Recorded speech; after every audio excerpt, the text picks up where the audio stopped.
Biarlah rakyat yang bodoh itu menerima nasibnya. Benar. Dan ketika nanti kita sudah tidak berkuasa lagi, kita sudah menjadi sangat kaya raya. Iya, itu karena semua perbuatan kita sudah terlindungi oleh hukum. Di samping itu, undang-undangnya pun sudah kami siapkan. Jadi segala kegiatan kita akan terlindungi. Terkait dengan status infrastruktur ini, baru-baru ini kita temui satu berita di mana Malaysia telah tersenarai dalam top 15 negara di Asia yang mempunyai infrastruktur terbaik dalam tahun 2025 ini. Dan paling tinggi orang Indonesia percaya kepada Tuhan. Dan orang Cina, orang Jepang itu paling rendah, kurang lebih 3% masyarakatnya percaya kepada Tuhan. Tapi anehnya, yang percaya kepada Tuhan lebih jorok itu. Buang sampah ke sungai. Waduh. Tank terpanjang ada di Indonesia, yaitu Cikapundung karena melewati Semoga Asia dan Ustadz Afrika. tidak dihujat oleh netizen. Jadi hal-hal yang buruk itu ada di negara-negara yang percaya kepada Tuhan. Sementara kita lihat hal-hal yang baik, airnya bersih, hidup tertib, jujur, ada di negara-negara yang tidak percaya kepada Tuhan. Tidak begitu percaya kepada Tuhan. Bahkan Jepang itu sangat rendah sekali. Tapi Jepang termasuk dikenal negara yang jujur. Kemudian lingkungannya bersih. Bersih di Sebetulnya Jepang. apa sih sebetulnya ini? Apakah kita tidak perlu percaya kepada Tuhan kalau begitu? Atau kita harus memperbaiki pemahaman kita, keberagamaan kita, kalau percaya kepada Tuhan, kepada Allah Subhanahu wa taala. Jadi apa yang harus kita kerjakan gitu? Assalamualaikum warahmatullahi wabarakatuh. Apa kabarnya sahabatku semua? Terkadang masyarakat di negara kita, mereka itu terpaling maju, terpaling terdepan. Kalau dikritik, marah-marah, menghujat. Kalau dibandingkan dengan negara tetangga juga tidak terima. Kalau negara tetangga itu loh bersih, ya kan, kemudian suasananya itu rapi, disiplin, beratur, harusnya kita mencontohinya. Tetapi segelintir masyarakat yang ada di negara kita, di suatu negara tersebut, sering marah-marah. Jangan bandingkan kami dengan negara tetangga, beda gitu.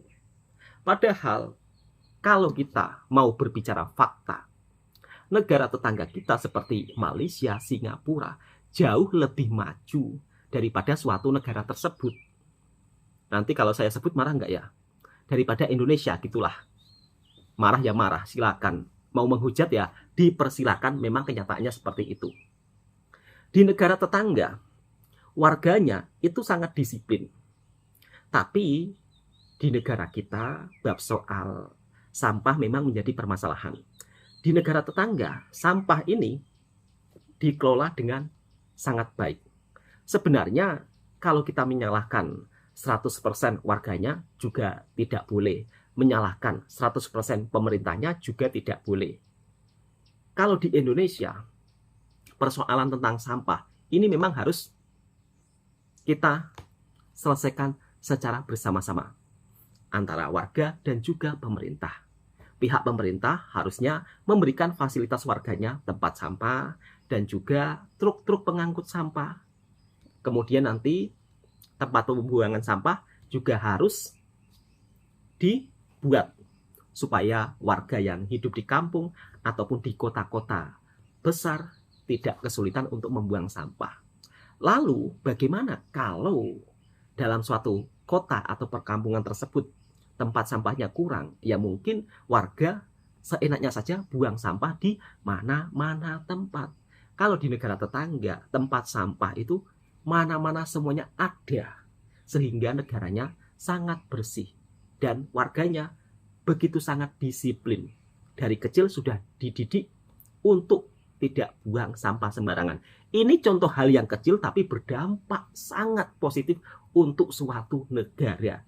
Mungkin kalau ada yang berpikiran, alah buang sampah saja. Tapi dampaknya sangat baik loh. Karena sampah itu bisa menjadi berbagai macam penyakit. Bisa menjadi musibah besar. bisa banjir dari dampak hal yang terlihat kecil tapi bisa mengakibatkan sesuatu yang besar yang merugikan negara. Kemudian kalau kita berbicara tentang infrastruktur di negara tetangga itu lebih maju, sedangkan di negara kita warga masih banyak yang mengeluh. Jalan rusak, tidak dibenahi, jalan berlumpur. Terkadang kita itu selalu menyombongkan diri, seolah-olah Indonesia negara kaya raya dengan sumber daya alam yang luar biasa yang tidak bisa dimiliki oleh negara lain. Tapi pada faktanya, sayang 1000 kali sayang, itu semua tidak ada gunanya kalau tanpa ada pembuktian. Contoh kecilnya, harusnya jalan-jalan yang ada di Indonesia itu diperbaiki sebagus mungkin, secantik mungkin, biar memang ya fakta kalau kaya terlihat kaya. Kadang-kadang semboyan seperti itu malu ya kalau dilihat negara tetangga lainnya tanpa ada bukti nyata. Dan inilah fakta yang terjadi. Warga mengeluh jalan rusak berlumpur. Sedangkan negara tetangga kita yaitu Malaysia menjadi salah satu negara terbaik infrastrukturnya. Kok bisa seperti ini? Kok bisa kita kalah dengan negara tetangga? Padahal Indonesia adalah negara kaya raya. Sumber daya alam yang begitu sangat melimpah. Tidak bisa dimiliki oleh negara lain. Tapi kita kok kalah segi pembangunan infrastrukturnya. Ini ada yang salah pastinya. Kita simak dan kita reaction videonya bersama-sama. Untuk ketua daerah dan pemerintah Kabupaten Kutai Barat, mohon ditindaklanjuti. Jalanan kami ini sudah rusak parah. Ada truk 19 di sini dan di sana tadi ada truk yang terbalik. Jalanan Kalteng ini makin parah. Kami berharap ditanggapi dengan baik. Halo Info Pentian, saya mau cerita pengalaman saya hari ini. Saya melewati apa nggak malu anak ini. Kecil bersuara? Apa nggak malu pejabatnya? Hari paling buruk. Di sana di Lembu tadi saya lihat ada truk rebah, ada truk amblas, mobil nyangkut, motor rebah. Lihatlah ini. Di sini bisa mancing. Ini wisata. Jika kalian mau ke sini gratis. Di sini bisa berenang, di sini bisa mancing. Dan di sini bisa nangor, bahasa orang Dayak kan. Untuk Bapak Presiden atau pemerintah lain-lainnya, saya minta tolong. Dengar pemerintah, dengar. Tolong didengar curhatan adiknya ini, didengar kupingnya, didengar. Hari turun, sekolah, pulang sekolah. Termasuk saya, Pak. Saya mau jatuh setiap mau pergi sekolah itu, Pak. Dengar itu. Gimana ini? Masya Allah. Saya lumpur. Setelah pulang sekolah saya biasanya capek sekali, Pak. Pernah saya hampir jatuh, Pak, di jalanan ini, Pak. Jadi minta tolong segera ditanggapi dan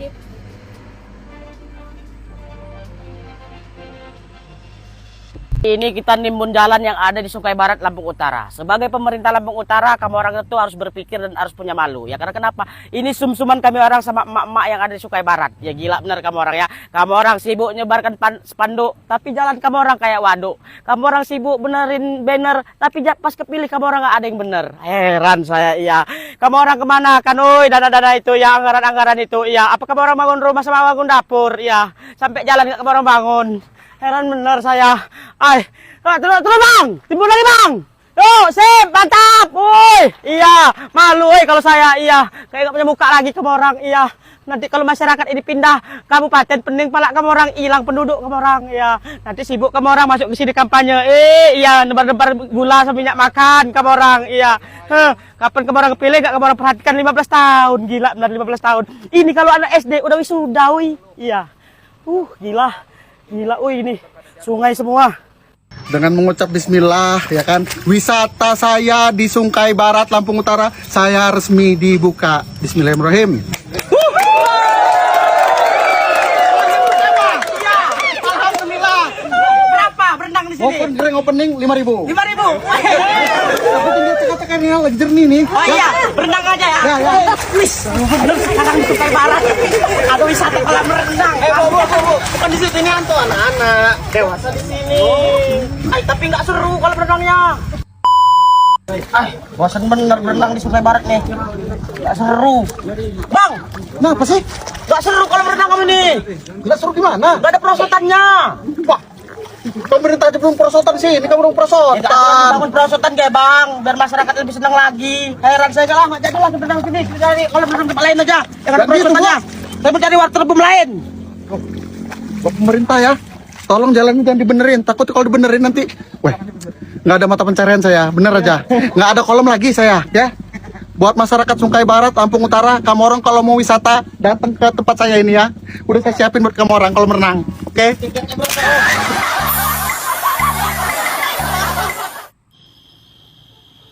Alhamdulillah sampai juga ke situ. Perbatasan Indonesia Malaysia.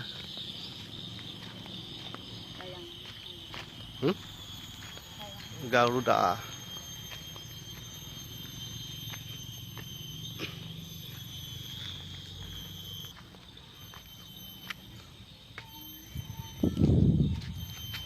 Desa Temajuk, Kabupaten Sambas, Kalimantan Barat.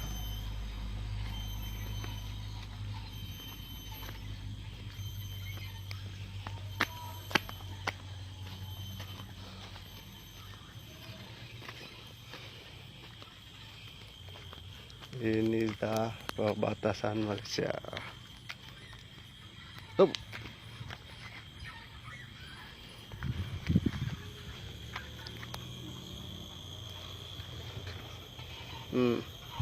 Di Indonesia.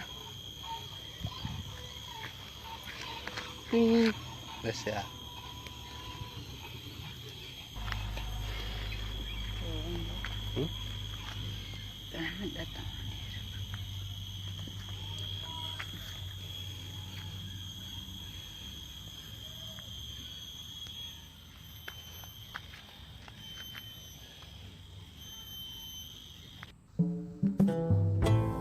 Dan faktanya negara tetangga lebih maju dari segi infrastrukturnya, dari segi pembangunannya. Kenapa kok bisa seperti ini? Sedangkan Indonesia negara kaya raya, tapi kenapa jalanannya begitu parah rusaknya? Kita kalah jauh dengan negara tetangga kita, yaitu Malaysia dari segi pembangunan. Kok bisa seperti ini? Assalamualaikum warahmatullahi wabarakatuh. Waalaikumsalam. Bertemu lagi di channel saya Masri Muhammad dalam siri Malaysiaku episod ke-33 kali ini. Saya doakan sahabat-sahabat dan kawan-kawan semua yang menonton video saya kali ini sentiasa di dalam keadaan sehat walafiat, dan kita berdoa agar negara kita Malaysia sentiasa diberkati dan dirahmati Allah Subhanahu wa taala. Amin ya rabbal alamin. Kemajuannya. Sahabat-sahabat dan kawan-kawan semua, prasarana ataupun infrastruktur yang baik dan berkualiti adalah kunci kemajuan ekonomi sesebuah negara. Sesebuah negara yang makmur ekonominya, tinggi kualiti hidup rakyatnya dan efisien sistem pentadbirannya biasanya mempunyai prasarana ataupun infrastruktur yang baik dan berkualiti. Terkait dengan status infrastruktur ini, baru-baru ini kita temui satu berita di mana Malaysia telah tersenarai dalam top 15 negara di Asia yang mempunyai infrastruktur terbaik dalam tahun 2025 ini. Jadi fakta terbaru yang dikeluarkan oleh US News and World Report ini menunjukkan bahawa Malaysia berada di tangga kedua di belakang Singapura di peringkat ASEAN, dan yang ke-12 terbaik di peringkat Asia mengatasi negara-negara jiran seperti Thailand di tangga ke-13 dan Vietnam di tangga yang ke-15. Ya, malah kalau kita lihat di peringkat dunia pula, Malaysia berada di ranking yang ke-40, mengatasi Thailand di tangga ke-51 dan Vietnam di ranking ke-55. Singapura kekal tinggi di tangga ke-15 dunia. Saya berpendapat bahawa ini adalah satu pencapaian yang tinggi bagi sebuah negara kecil seperti Malaysia, dan seharusnya kita rakyat Malaysia bersyukur dengan prestasi ini. Maka sudah tentulah dengan pencapaian cemerlang ini akan memacu ekonomi negara kita ke tahap yang lebih baik.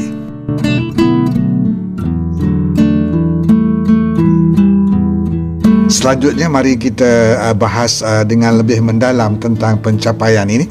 Pertamanya kita lihat dari aspek infrastruktur asas ataupun basic infrastructure. Mengikut Kementerian Ekonomi ada 6 komponen utama infrastruktur asas ini. Yang pertama adalah yang terkait dengan jalan raya dan jambatan. Kedua, pengangkutan bandar dan rel. Ketiga, pelabuhan. Keempat, lapangan terbang. Kelima, utiliti dan juga pembentungan. Dan yang terakhir, internet dan juga komunikasi. Kita lihat di sini rangkaian jalan raya berturap di kalangan negara-negara ASEAN.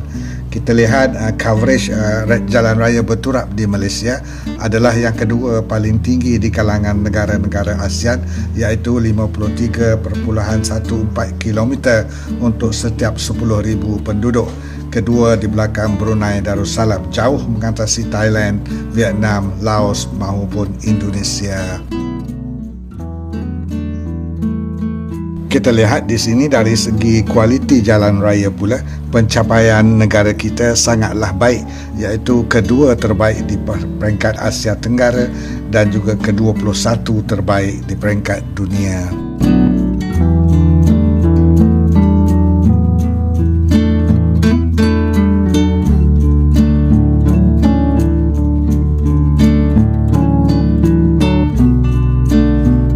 Dari segi perkhidmatan kereta api pula, negara kita berada di top 20 dunia dengan ranking ke-13 perkhidmatan rel terbaik di dunia, mengatasi negara-negara seperti Perancis, Germany maupun Rusia. Dalam aspek pengangkutan bandar pula, kita ambil contoh Kuala Lumpur. Dalam tahun 2023, Kuala Lumpur berada di tangga ke-23 dunia dari segi pengangkutan awam yang terbaik, mengatasi bandar-bandar utama seperti Istanbul, Beijing, Dubai, Jakarta maupun Bangkok. Salah satu aspek yang penting dalam infrastruktur asas ini ialah dari aspek logistik. Logistik ini bermaksud pergerakan barangan dan juga perkhidmatan dari satu tempat ke satu tempat yang lain. Ianya penting dalam memastikan kelancaran perdagangan dan pengurusan rantaian bekalan baik di peringkat domestik maupun di peringkat global. Fakta tahun 2023 yang saya tunjukkan di sini menunjukkan bahawa Malaysia berada di ranking yang kedua terbaik di peringkat ASEAN dari segi logistik ini, hanya di belakang Singapura, dan kita mengatasi negara-negara jiran yang lain seperti Thailand, Filipina, Vietnam dan juga Indonesia.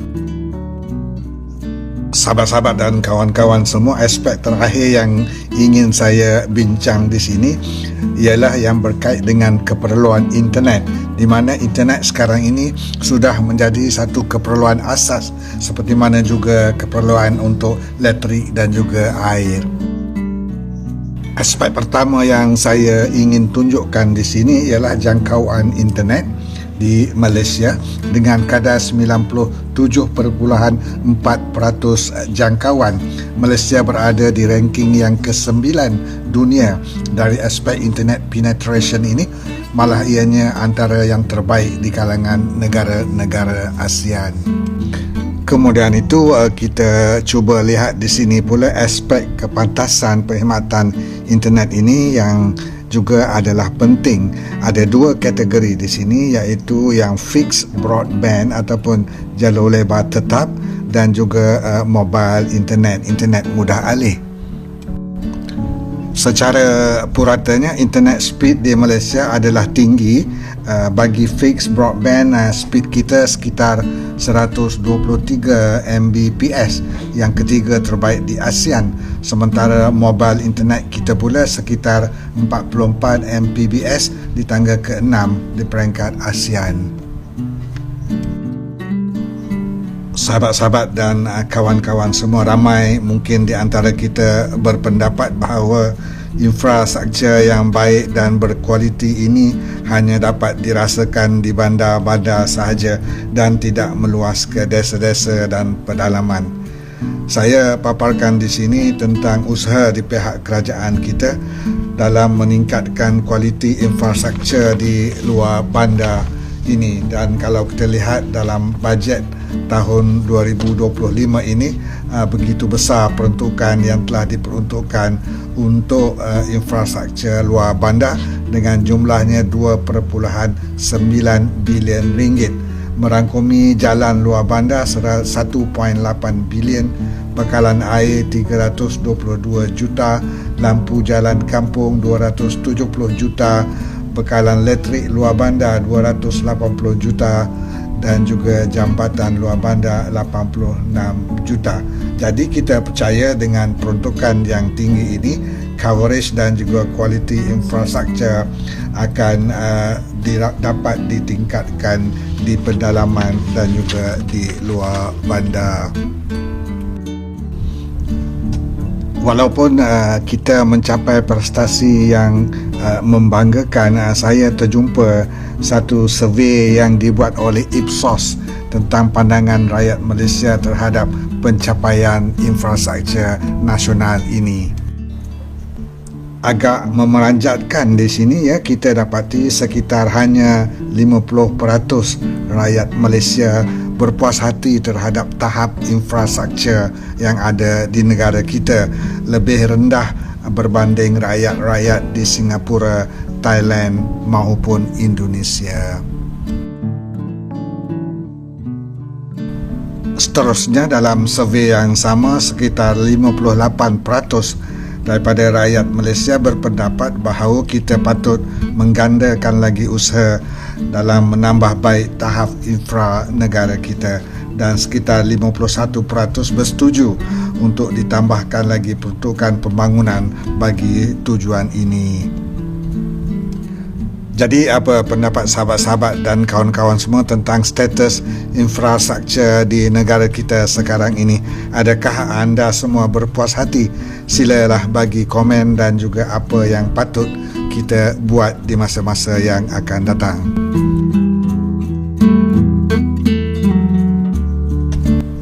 Semoga sedikit sebanyak maklumat yang telah saya kongsikan ini memberi manfaat kepada kita bersama. Semoga kita dapat berjumpa lagi dalam video-video saya yang akan datang. Salam hormat dari saya, Masri Muhammad.